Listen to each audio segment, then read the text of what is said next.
Biznesda sheriklar bilan kelishmovchilik bu eng katta xavf. Tadbirkor biznesni sheriklar bilan yaratdi, hammasi yaxshi, foyda bor, qarorlar tez qabul qilinadi, ishchilar ro'yxatda.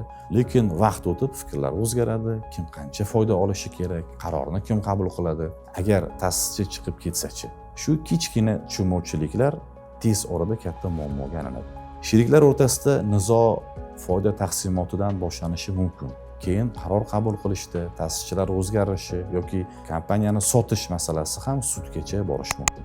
Yuridik jihatdan aniqlashtirilmagan shartnomalar va sherikning huquqlari bu muammolarning asosiy sababi hisoblanadi. Ba'zi tadbirkorlar biz ishonamiz, hammasi yaxshi bo'ladi deb o'ylashadi. Ammo ishonchsizlik va noto'g'ri kelishuvlar tez orada biznesni xavf ostiga qo'yadi. Bu jarayonda yurist maslahati bu faqat suddan saqlaydigan qadam emas, bu sheriklar bilan munosabatlarni to'g'ri va huquq jihatdan mustahkamlash, foydani aniq taqsimlash va ta'sischi o'zgarishida huquqingizni himoya qilish demakdir. Biz Agzamov Legal Group jamoasi sheriklar bilan kelishmovchiliklar, shartnomalar va ta'sischi huquqlari masalasida tajribali hamkoringiz bo'lamiz.